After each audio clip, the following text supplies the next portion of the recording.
For most of human history, falling into a deep sleep at night was not peaceful. It was dangerous. In a world without locks, without walls, without any way to call for help, the darkness was not something you surrendered to completely. Predators moved at night. Enemies moved at night. Fire could die at night.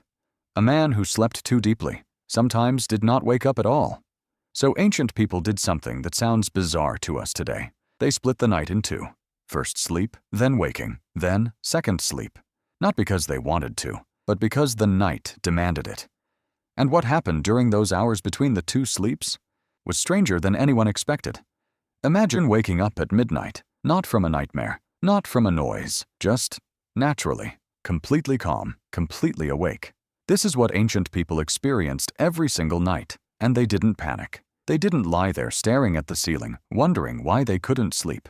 Because this was normal. This was expected. Some would get up and tend to the fire before it died completely. In winter, a dead fire meant a dead family by morning, so the midnight waking was not just a habit, it was survival. Others would step outside, not out of restlessness, but because the world between midnight and dawn had a stillness that the daytime never offered. No noise, no demands, no obligations, just darkness, stars, and silence.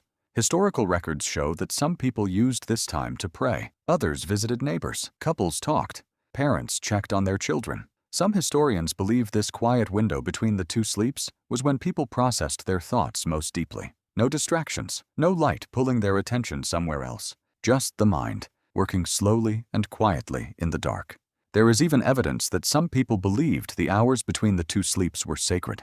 A time when the boundary between the living world and something beyond it felt thinner than usual. A time that belonged to no one. And then they went back to sleep, naturally, easily, without effort, because their body was not fighting anything. It was simply following a rhythm so old, it was written into human biology itself. For thousands of years, this rhythm continued. First sleep, midnight waking, second sleep, generation after generation. Then everything changed. Not because of a war, not because of a disease, because of a light bulb. In the 19th century, artificial lighting began spreading across cities. Streets became bright.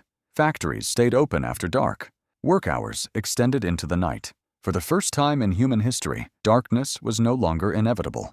And slowly, without anyone deciding it consciously, the midnight waking disappeared. People began staying up later. The first sleep pushed further and further into the night. The quiet window between the two sleeps shrank, and then it vanished completely. By the 20th century, sleeping through the night had become the standard. Doctors began treating midnight waking as a symptom, as a disorder, as something that needed to be fixed. But here is what nobody told you. If you wake up at midnight and cannot fall back asleep, you are not broken, you are not anxious, you are not suffering from insomnia. Your body is simply remembering something ancient, something it practiced for thousands of years before the world decided that darkness was a problem to be solved. The rhythm is still there. It never left. You just stopped listening to it. We live in a world that has declared war on darkness. Every room is lit. Every screen is glowing. Every hour of the night is available for something. And yet, more people struggle to sleep today than at any point in recorded history. We have sleeping pills, white noise machines, blackout curtains, sleep tracking apps. Ancient people had none of these things. They had only the night. And somehow, they slept better than we do. Not because they were stronger, not because life was simpler, but because they never fought their own biology.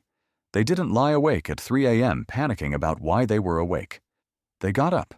They tended the fire. They sat in the silence. They let their minds breathe. And then they went back to sleep. The next time you wake up in the middle of the night, don't reach for your phone. Don't check the time. Just lie there, in the dark, in the silence. And remember that somewhere, thousands of years ago, an ancient person was doing exactly the same thing. Wide awake, completely calm, simply waiting for the second sleep to come.